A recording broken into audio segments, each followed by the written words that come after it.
أعوذ بالله السميع العليم من الشيطان اللعين الرجيم. بفضل الله بسم الله الرحمن الرحيم. الحمد لله رب العالمين، والصلاة والسلام على أعز الخلق وأشرف الأنبياء والمرسلين، سيدنا وطبيب قلوبنا حبيب إله العالمين أبي القاسم محمد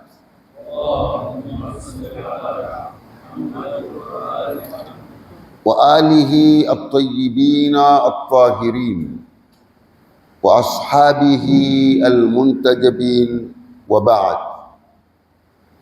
يقول عز من قائل في محكم كتابه: إلا الذين آمنوا وعملوا الصالحات وتواصوا بالحق وتواصوا بالصبر. Mwanadamu Mwenyezi Mungu Subhanahu wa Ta'ala amemuumba na amemleta katika ardhi kama hii awe ni khalifa wake.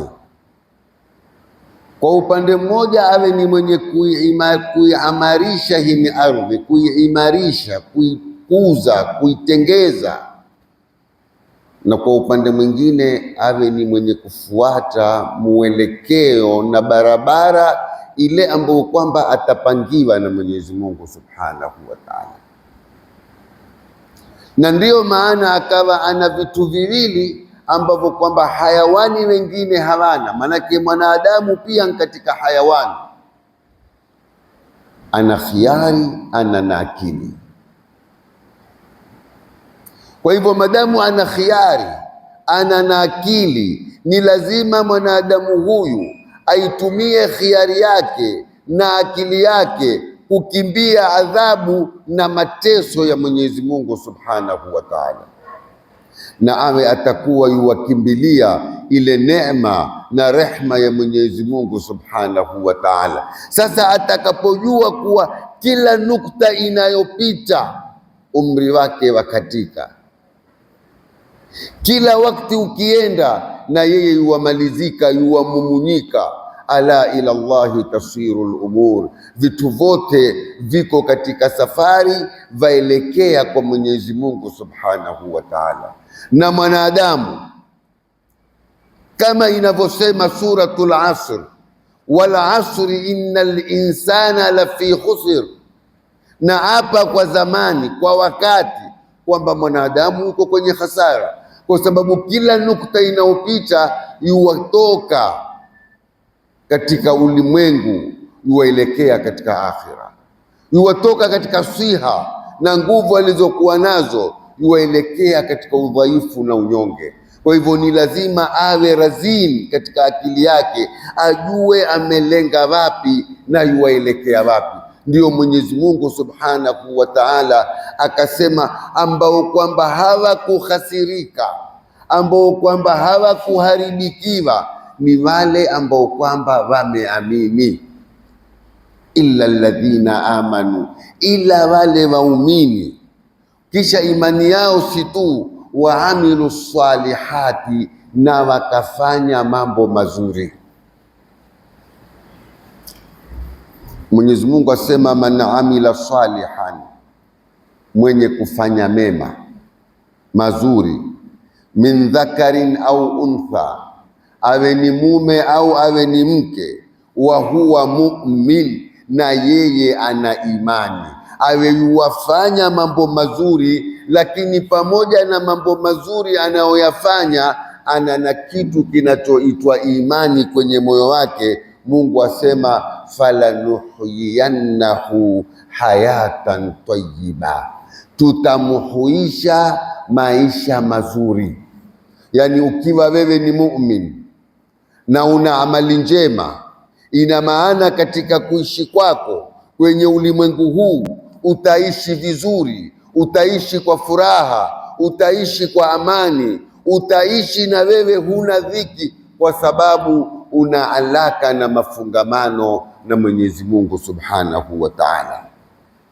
Al-Imamu Jaafar as-Sadiq alayhi salam asema ad-dunya suqun, dunia ni soko. Hunu ulimwengu ni kama soko. Khasira fiha qaumun, kuna watu wamekhasirika katika soko hili, warabiha akharun, na wengine wamefaidika. Sasa ni wewe mwenyewe kama mwanadamu mwenye akili, mwenye khiari, ndio uamue, utague utaandama mkondo gani katika maisha yako. Al-Imamu Ali alayhi salam asema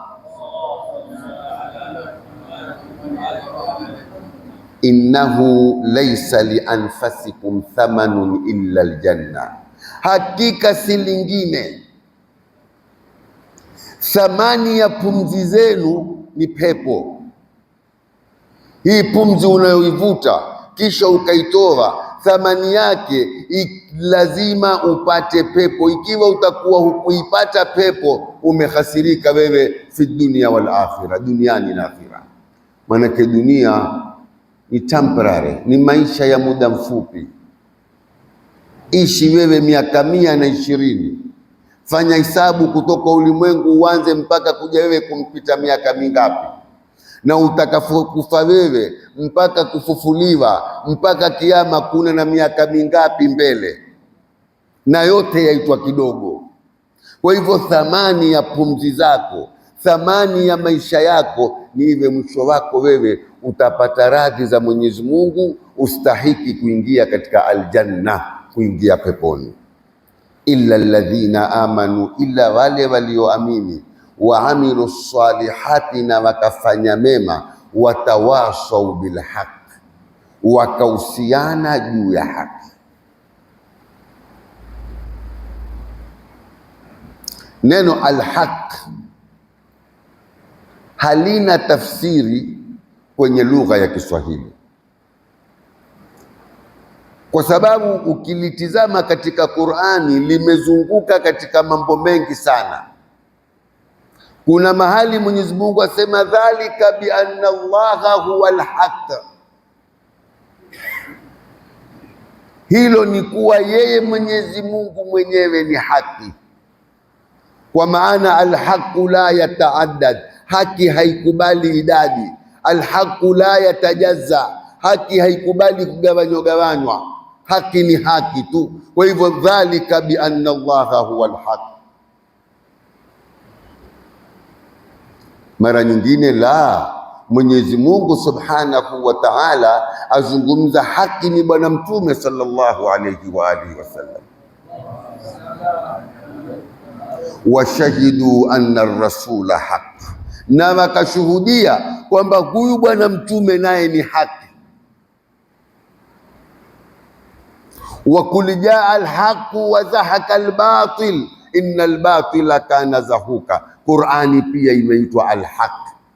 Wa kul jaa al-haq wa zahaka al-batil inna al-batila kana zahuka. Imekuja haki, imeanguka batil. Batil siku zote ni yenye kuanguka, pia imeitwa haki. Kiyama pia ni haki.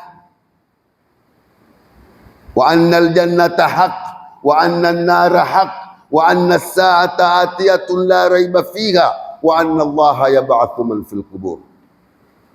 Na hapa watawasau bil haqi, wanazuoni wasema lililokusudiwa hapa ni kuhusiana juu ya uadilifu, juu ya kuamrisha mema, juu ya kukataza maovu, juu ya kusimama na ukweli, juu ya kuwa na msimamo katika maisha. Zote ni katika haki, lakini haki kubwa ambayo kwamba mwanadamu atakiwa awe nayo na tuwe tukihusiana ni kuwa na msimamo katika maisha. Innal ladhina qalu rabbuna Allah thumma istaqamu, wale wenye kusema Mola wetu ni Allah kisha wakawa watakuwa na msimamo, watalingana katika ndia ya Mwenyezi Mungu. Hawa tatanazzalu alaihimul malaika, hushukiwa na malaika.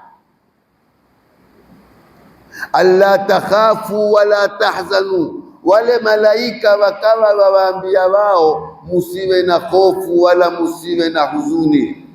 Wa abshiru bil jannati allati kuntum tu'adun, tukueni bishara kwa ile pepo mliokuwa mkiagizwa siku zote. Nahnu awliyaukum fil hayati dunya wa fil akhirah, sisi ndio tulokuwa tukiwapelekeshea mambo yenu katika maisha ya duniani na katika maisha ya akhira. Walakum fiha ma tashtahi anfusukum walakum fiha ma tad'un, na katika bustani hizo, katika pepo hizo mutakuwa mapata kile munachokitamani kwa nafsi zenu na kile mulichoagizwa. Hii yaonesha kwamba miongoni mwa nafasi ya alhaqi wa tawasau bilhaqi ni tuhusiane kuwa na istiqama, ni tuhusiane kuwa na msimamo katika mfumo na mwelekeo wa maisha yetu. Na hili ndilo jambo zito. Watu wengi wamefeli katika kuwa na misimamo. Waweza muona mtu yuwabura kwa tauhidi, kwa akida, kwa jihadi, aitana watu, kumbe bado yote yale anayoyafanya ni madhahir, lakini ndani ya moyo wake ni kitu kingine. Akiitwa tu kesho, akawekwa chini, akapangiwa mipango, aweza kuwatupa watu wote, akashika njia ile nyingine. Na ndiyo Mtume sallallahu alayhi wa alihi wasallam alipoambiwa istaqim kama umirta, lingana kama ulivyoamrishwa, alitamka akasema shayyabatni Hud wa akhawatuha, imenitoa nyeupe suratu Hud, kwa sababu ndani yake aliambiwa fastaqim kama umirta, lingana kama vile ulivyoamrishwa. Haki ni kuamrisha mema na kukataza mabaya, na hii ni sifa ya waumini. Kazi yao huwa waamrisha mema na wakataza mabaya, lakini katika kuamrisha mema na kukataza mabaya yataka mwanzo wewe mwenyewe uwe ni mwema na wewe mwenyewe umeepuka yale mabaya. Miongoni mwa alhaqi ni as-sidq, tuwe wa kweli. Ya ayyuhalladhina amanu taqullah, enyi mulioamini muogopeni Mwenyezi Mungu, wakunu ma'as-sadiqin, na muwe pamoja na wakweli. Hiyo ni amri ya Mwenyezi Mungu subhanahu wa ta'ala. Watawasau bilhaqi, wahusiane juu ya haki. Haki kama tulivyosema ni kila jambo ambalo kwamba lina maslaha, ni jambo ambalo kwamba ni zuri, ni jambo ambalo kwamba lina faida katika mujtamaa. Waislamu wafaa wakae, wakumbushane, wahusiane kusimama na jambo kama lile. Kisha baada ya watawasau bilhaqi watawasau bisabr, na wahusiane kusubiri, kwa sababu ile haki ilivyokuwa ngumu, ile haki ilivyokuwa na uzito, yahitajia subra wewe kubaki nayo, kama inavyohitajia subra wewe kuielewa na kuifahamu, vile vile ni lazima usubiri katika kubaki nayo na kudumu nayo. Kusubiri ni jambo zuri sana, lakini saa nyingine watu hulielewa kimakosa. Kusubiri si kukubali, si kusalim amri. Yani wewe mathalan ukiwa ni mgonjwa, haina maana ya kwamba usubiri ukae kitandani uwate ugonjwa ukutafune. Kusubiri ni kutoka ukenda hospitali, ukamuona daktari, ukaandama ndia za matibabu kwa kadiri ya uwezo wako, mpaka ukafika mahali huna tena mbinu, huna tena uwezo. Hapo mwatie Mwenyezi Mungu subhanahu wa ta'ala. Ni maskini wewe. Usubiri ni kutoka ukatafuta kazi, ukafanya kazi mpaka ukaweza kujiimarisha we mwenyewe na kusimama. Hiyo yani subra ni chombo ambacho kwamba waweza kukitumia kutoka katika matatizo na majanga ulionayo, si kusalim amri ukainua mikono kwamba ikiwa ni ugonjwa uniue. Vata hivyo, unapodhulumiwa, unaponyanyaswa, unapofanywa mnyonge, kusubiri ni kupambana na dhalimu kama yule, si kuweka mkono chini. Na ndio utaona leo tukipiga mfano wa kusubiri, hauwezi kuiona athari ya subra kama subra aliyokuwa nayo Abi Abdillah al-Hussein katika uwanja wa Karbala.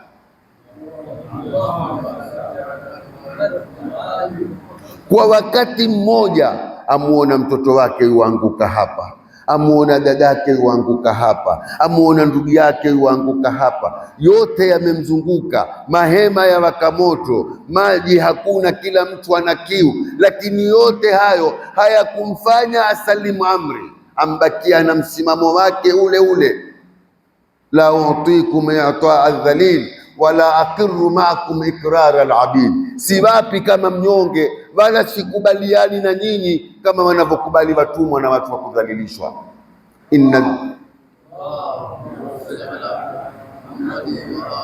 inna ad-da'iya ibn ad-da'i kad rakaza baina ithnatayn imma silla au dhilla hayhata bin dhilla ya'ba Allahu lana dhalika wa rasuluhu wal mu'minun wa hujurun tabat wa tahurat. Mwanaharamu anayedaiwa kuwa ana baba ameamua moja katika mawili, ima tuwe madhalili au tufe. Wapi na wapi sisi na idhilali? Hatuwezi kukubali idhilali. Mungu na mtume na waumini hawatukubali sisi hilo. Kwa hivyo al-Imamu Hussein ni ramz, ni alama ya subra. Ukiwa wataka kuielewa subra, isome Karbala. Mtume sallallahu alayhi wa alihi wasallam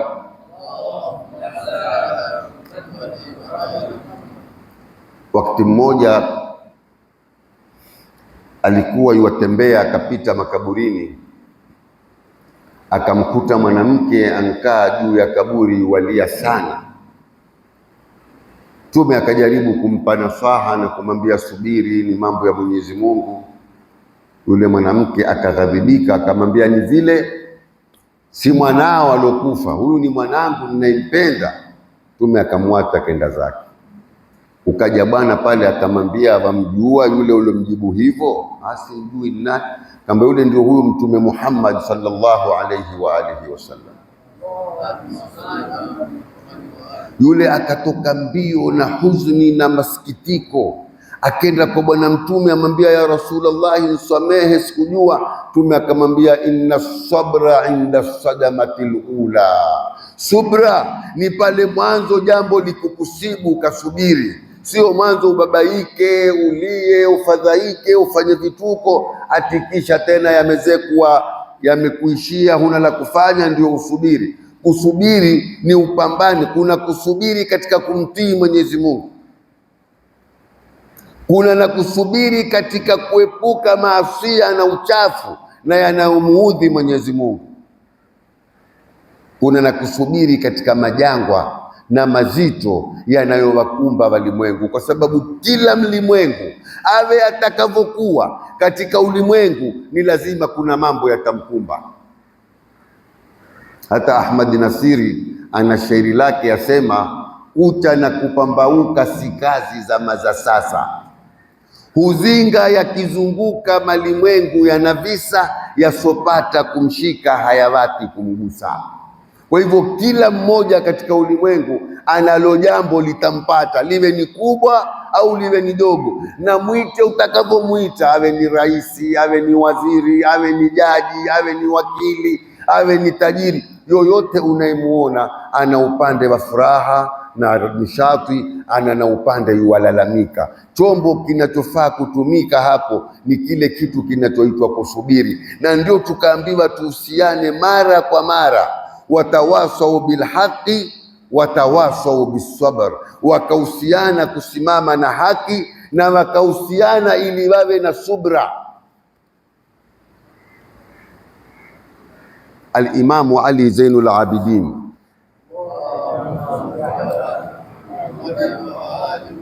siku moja amefuatana na kikosi chake, wale watu wake wa karibu. Akaja bwana mmoja fidhuli, akamtukana sana mbele ya wale wakataka kumtukulia hatua, akawaziwia, akaondoka, akaenda akaingia msikitini, akaswali rakaa 2. Mara yule akapawa habari kwamba yule uliyekuwa ukimtukana ni Imamu Ali Zainul Abidin. Likamuumiza, kwa nini nimemtukana imamu mimi? Akatoka mbio kwenda msikitini kuomba msamaha. Akifika al-Imamu Ali Zainul Abidin amwambia yule mtu, natoka kuswali rakaa 2 kumuomba Mungu akusamehe kwa yale ulilofanyia. Hawa ndio ramz, ndio alama ya subra. Na mwanadamu katika maisha ya ulimwenguni, aishi atakavyoishi, ni lazima kuna siku nyeupe atazipitia, kuna na siku nyeusi azitampitia. Hakuna atakayekuja duniani atoke salama salimini. Ikiwa si wewe ni mwanao, ikiwa si mwanao ni mkeo, ikiwa si mkeo ndugu yako. Lakini ni lazima, kama unavyoona raha ya dunia, kuna na matungu, kuna na mitihani, kuna na mazito ambayo kwamba nayo pia utapambana nayo. Ni lazima uwe na kifua cha kutosha kuweza kuhimili na kustahimili yale yatakayokuja katika majangwa ambayo kwamba yako katika ulimwengu kama huu. Watawasau bilhaqi watawasau bisabr, wakawa wanahusiana na kukumbushana juu ya haki na juu ya subra. Na hakuna kitu kinachofaa kulinganiwa zaidi katika haki kama al-adl, mtu kuwa mwadilifu. Inna Allaha ya'muru bil adli wal ihsan wa ita'i dhil qurba wa yanha 'anil fahsha'i wal munkari wal baghi ya'idhukum la'allakum tadhakkarun. Yafaa watu katika masala ya uadilifu wasimame kwa nguvu ya kutosha, kwa sababu Bwana Mtume asema bila adili, kwa misingi ya uadilifu, kama tisamawati wal ardh, mbingu na ardhi zimesimama. Kwa hivyo unapotoka katika mipango ya uadilifu ukaingia katika mipangilio ya dhulma, huwa wewe sasa wapingana na ule mfumo aliouweka Mwenyezi Mungu unaopeleka huu ulimwengu. Zitu zote zinavyozunguka, nyota, mwezi, jua, mvua, upepo, maji baharini, mito, mimea, hayawani, zote zazunguka chini ya mpangilio na mfumo wa Mwenyezi Mungu wa uadilifu. Sasa wewe mwanadamu peke yako ndio mwenye uwezo wa kutoka kwenye haki, ndio mwenye uwezo wa kutoka kwenye ukweli, ndio mwenye uwezo wa kuingia katika ubatilifu. Na ndio Mungu akasema, wakul jaakumul haq faman shaa falyu'min wa man shaa falyakfur. Haki imeshawajia bwana, anayetaka na kubali, ambaye hataki na katae. Kwa hivyo kukubali na kukataa, wewe kama mwanadamu unao uwezo huo. Ukitaka waweza kukubali na ukitaka waweza kukataa. Lakini ikiwa utakubali uandame ndia ya Mwenyezi Mungu, utaingia katika hizi vifungu 4: iman, amalu salih, wasia bilhaqi na watawasau bisabr. Vitu 4 hivi vitakulazimu wewe uishi navyo katika maisha yako. Uwe ni mpenda haki na uadilifu, uwe utakuwa na imani, uwe utakuwa na subra, uwe utakuwa na amali njema. Ukisha kukamilikiwa na vitu hivi, wewe huko tena katika yule mwanadamu ambaye kwamba ameambiwa yuko katika hasara. Kwa hivyo sura ambayo kwamba tumekuwa tukifasiri, bismillahir rahmanir rahim, wal asri innal insana lafi khusr, na hapa kwa wakati au kwa alasiri kwamba mwanadamu yuko katika hasara. Illa alladhina amanu, illa wale walioamini, wa amilu salihati, wakafanya na mambo mazuri, watawasau bilhaqi, wakahusiana kusimama na haki, watawasau bisabr, na wakahusiana kusubiri. Mpaka hapa kwa leo tutakoma. Mwenye suala aweza kuuliza. Tumeshamaliza suratul Asr. Inshallah, Mungu akituweka hai, kuanzia Jumatatu au kesho tutaanza suratu inna anzalnahu fi lailatul qadr. Mwenye suala.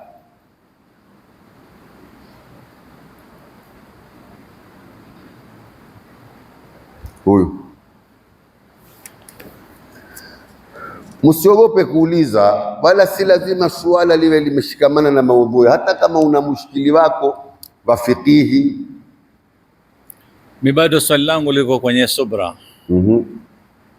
Yaani katika mizani baina ya kufanya haki na kufanya subra, ipi iko juu zaidi ya mwenzake? Huyu auliza kimizani baina ya kufanya haki na kufanya subra, ipi iko juu ya mwenzake? Hivyo vitu viwili vyote ni kitu kimoja, kwa sababu kusubiri na kufanya haki yote ni haki. Itategemea subra yenyewe ni juu ya kitu gani, lakini kufanya haki na kufanya usawa na uadilifu ndio amri, na kusubiri ni kuwa katika kuyafanya hayo utakuwa na msimamo, hutorudi nyuma wala hutotetemeka.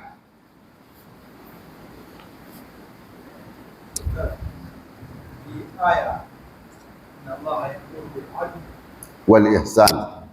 Masuni wakitumia sana Ijumaa kwenye ile hutuba zao. Naam. Siweza kutupa taarifa hii kadhia hii ilianza vipi, au ni mfumo wa hutuba zao?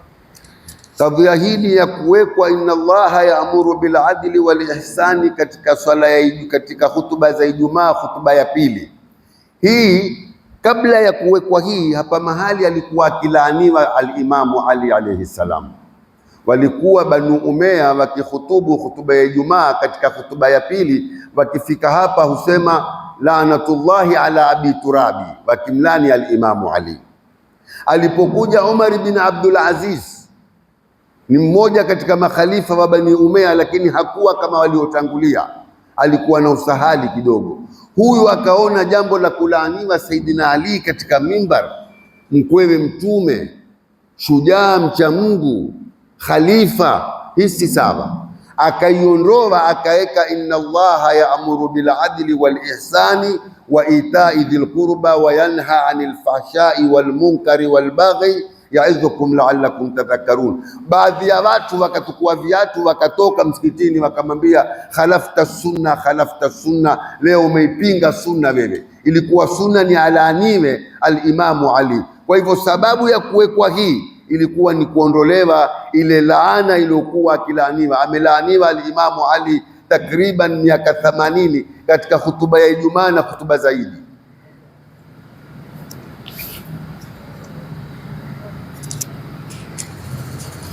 Tukizungumza adala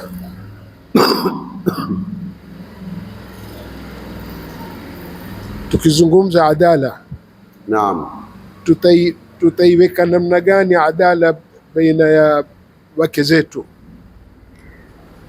Tukizungumza adala, tutaiweka vipi uadilifu kwa wake zetu? Mke wako ukiwa una wake wawili, una wake watatu, wanne, walazimika kuwa mwadilifu. Lakini uadilifu haimaanishi saa nyingine kuwapa watu sawa sawa. Saa nyingine uadilifu humaanisha kumpa mtu anatostahiki. Tufanye wewe una mwanamke umemuoa wa Kiarabu, una na mwanamke umemuoa wa Kigiriama, una na mwanamke umemuoa wa Kibajuni. Hawa watafautiana katika ulaji wao. Ukitukua sima ukampelekea ule Mgiriama na ng'onda, atafurahi, ataona wewe hukumbakisha. Lakini ukimwambia habari za biriani, kumkera na kumsumbua. Huyu wa Kiarabu atakabiriani, panginepo ule wa Kibajuni mwenyewe apenda wali wa buru. Kwa hivyo uadilifu ni kumpa kila mmoja katika wale kile ambacho kwamba mwenyewe astahiki kupawa na chamridhisha. Ama kimoyo huwezi kufanya uadilifu, na umeruhusiwa. Huwezi kuwapenda kisawasawa, lazima kuna mmoja utampenda zaidi kushinda mwingine. Lakini katika kutoa, ukiwanunulia vitu, ukiwapa senti, ufanye bidii uwape wote kisawasawa. Lakini katika masala ya kupeleka chakula, kila mmoja mpelekee kile ambacho kwamba kitamridhisha na kitamfurahisha. Wallahu alalim.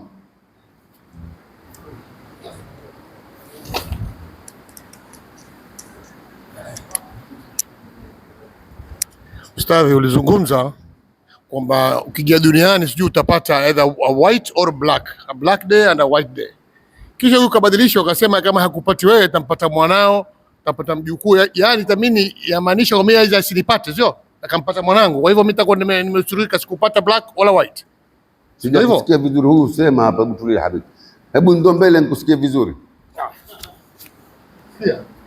Sio kama nilikuelewa vipi ulisema hapa duniani itakupata siku ya black day and a white day. Naam. Sawa? Kisha ukabadilisha ukasema yaweza sikupate wewe akampata mwanao. So that means yaweza kwa mimi hakunipata, kwa mimi ninge duniani hakunipata hayo, lakini mwanangu ndo amempata. Naam. Nimesema kila mmoja katika ulimwengu ana siku nyeupe, ana na siku nyeusi. Saa nyingine katika zile siku nyeupe nyeusi waweza wewe ukawa hukupatikana na jambo, lakini likawa kero liko kwa mke wako ni mgonjwa, mwanao ni mgonjwa, ndugu yako ni mgonjwa, litakuwa lile halikukupata wewe, lakini pia ni lako wewe kwa kuwa limempata liko karibu na wewe. Wazi?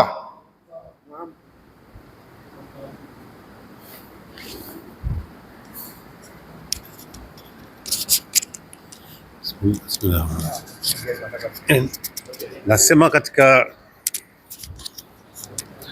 suratu Jumaa kuna kipande yasema watarakuka kaima, walimwata mtume wazungumza watu wakatoka. Hichi kilikuwa ni kipindi gani katika Madina na walitoka wote ama, yani fafanulie kidogo. Wajua, hapo umeniletea suala ambalo kwamba litanipa kufafanua mambo mengi kidogo. Hapo twaja katika kitu as-sahaba. Aya hiyo ya suratul Jumaa iliteremka sura hiyo Madina, wakati bwana mtume sallallahu alayhi wa alihi wasallam yuko msikitini wa khutubu juu ya mimbar. Mara kukaja msafara wa biashara na ngoma nde zikawa hupigwa. Maswahaba wakatoka msikitini wakamwata bwana mtume usimeme peke yake kwenye kibula, walobaki machache sana, wengi walitoka. Ikateremka aya hiyo inayosema wa idha ra'aw tijaratan aw lahwan infaddu ilayha wa tarakuka qaima kul ma inda Allahi khairun min al-lahwi wa min at-tijara wallahu khairur raziqin. Sasa hawa ndugu zetu mara nyingi aya kama hizo wao huzisoma mswafuni, lakini kisha huja wakatuambia maswahaba wote ni maadilifu, maswahaba wote wako sawa, na jambo haliwezekani. Wako maswahaba waliokuwa wacha Mungu na wako maswahaba ambao kwamba walikuwa hawamwogopi Mwenyezi Mungu, na haiwezekani mtume atumilizwe katika society iwe wote ni wema. Kwenda ongoza nini sasa? Ni lazima kati yao kuna wema, kati yao kuna wabaya. Na neno swahaba halina uzito katika lugha ya Kiarabu wala halina cheo chochote. Tizama katika Qur'ani, Tewa pia ameitwa sahaba. Wa dhannuni idh dhahaba mughadiban wala takun ka sahibil hut, usiwe kama sahaba wa Tewa. Tewa pia ameitwa sahaba.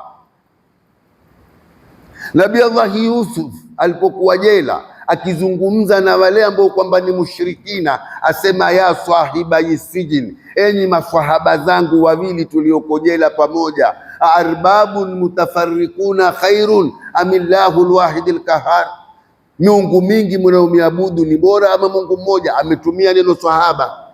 Katika suratul Kahfi, idh yakulu li sahibihi wa huwa yuhawiruhu, limetumika neno sahaba kwa kafiri. Bwana mtume mwenyewe, wama sahibukum bimajnun, hakuwa sahaba wenu ni mwandazimu. Kina Abu Jahali, kina Abu Lahabi pia mtume Mungu amwaita maswahaba, lakini hawa jamaa wametukua hili neno la sahaba wamelifanya ni maasumina, ni watu wakubwa. Mtume kuna siku alisema washaukahu ila ikhwani, hamu yangu juu ya ndugu zangu. Kuna mmoja katika masahaba akamwambia, ya Rasulullah, awalasna ikhwanaka, sisi si ndugu zako? Akamwambia, la antum ashabi, nyinyi masahaba. ikhwani, ndugu zangu, yaatuna min ba'di, watakuja baada mimi siko tena katika ulimwengu, wayuminuna ma baina dafatai hadha alkitab, waiamini Qur'ani, wawate kuzini, waswali, wafunge, waate maasia, na hawakuniona wala sikuwaona, watatosheka na kupawa habari na watakuwa waumini. Hawa ndio ndugu zangu, nyinyi ni maswahaba tu. Wallahu alalim.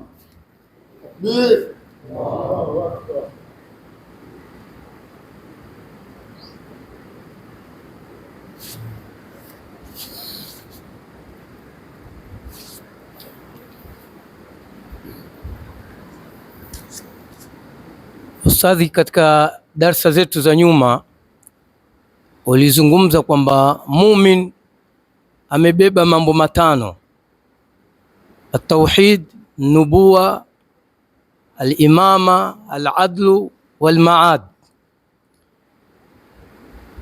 Ukasema huyo ni Shia mumin, lakini swali langu linakuja hapa, unapata muumini huyu baadhi yao, au wapata baadhi ya waumini ambao wana sifa hizi, itikadi hizi, kimaadili, labda kiakhlaki, kimienendo, ni tofauti sana ukilinganisha na watu ambao baadhi ya masala haya matatu au matano hawanayo.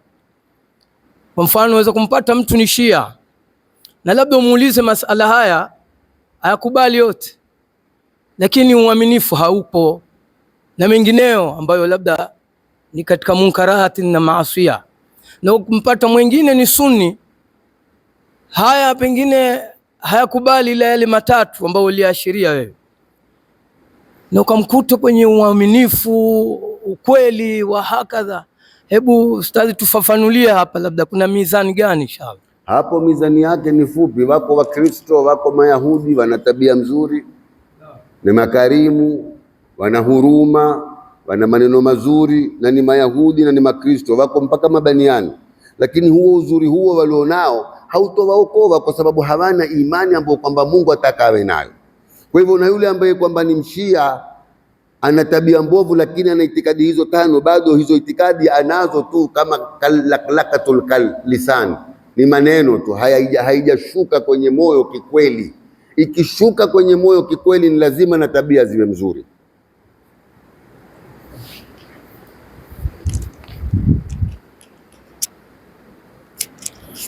Ustadhi, naomba kukurudisha katika mambo ya tohara.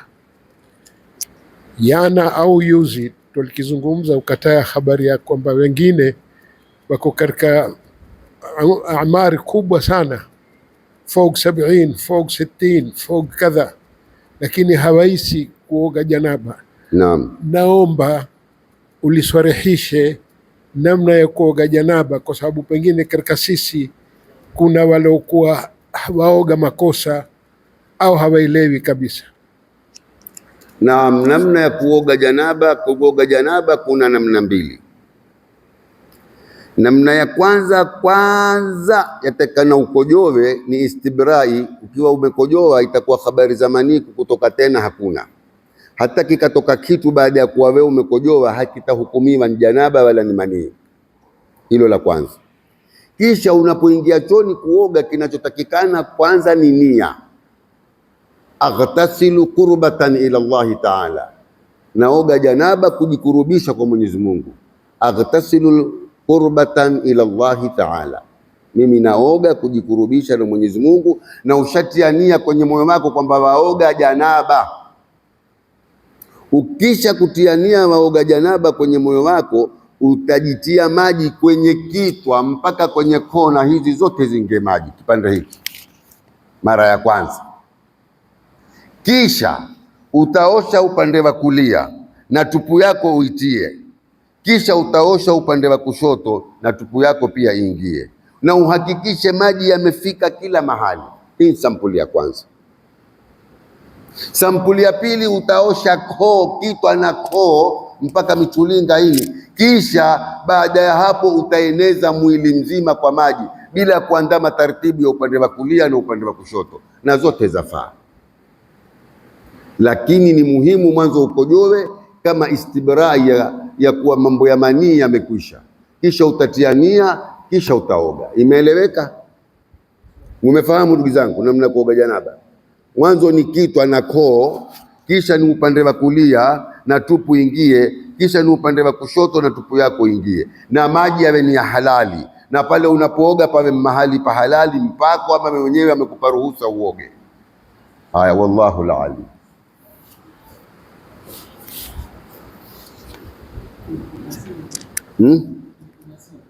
Irtimasi iko, kuna na kuoga kwa irtimasi, yani kupiga mbizi kwa pap kwenye maji kisha ukazuka, watia nia moja kwa moja kisha wapiga mbizi wazuka, hiyo yaitwa irtimasi. Asalamu alaykum. Wa alaykum assalam.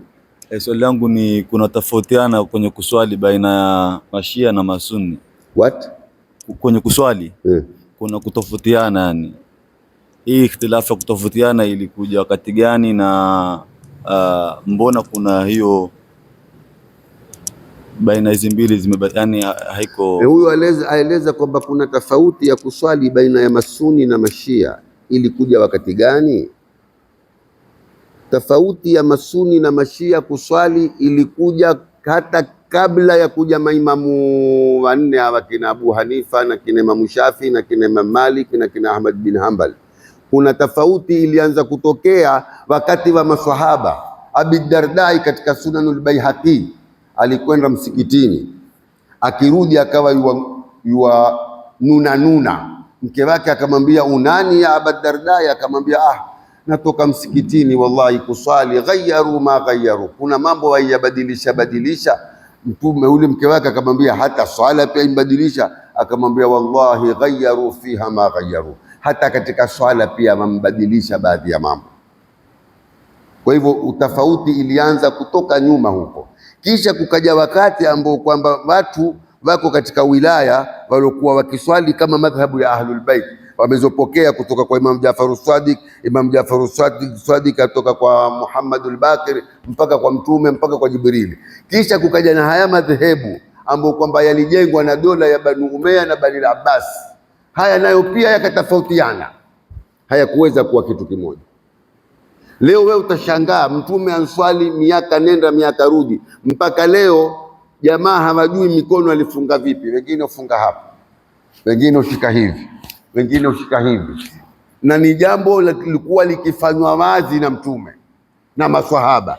Kidole wanaoinua kidole mpaka leo hawajui kidole Mtume alikifanya vipi. Kuna wanaokeka hivi, kuna wanaopiga namna hii, kuna wanaofanya hivi kama kikia cha panya vile, ukiwa umempiga mtu mfanya yao. Haya yote ni mambo ya kushangaza sana, ambao kwamba Mtume mwenyewe anasema, sallu kama raaitumuni usalli, swalini kama mlivyoniona mimi nikiswali. Haiwezekani kwamba Mtume alikibara kinua chanda hivi, mara kikizungusha hivi, mara kikitezesha hivi. Yote haya ni mambo ambayo kwamba yamekuja kutiwa katika dini. Kuna na namna hii unani au Mungu ni mmoja kama chanda chako. Kuna wale wanaosema la ilaha illa Allah ati ni chanda cha shahada. Si Mungu si mmoja kwa idadi kama kidole chako. Umeelewa ndugu yangu? Haya, nafikiria wakati umeweza kumalizika. Rabbana la tamna'na 'anil ilmi bimani' wa la taqta'na anhu biqati'. Wa sallallahu ala Muhammadin wa alihi tayyibin at-tahirin walhamdulillahi rabbil alamin.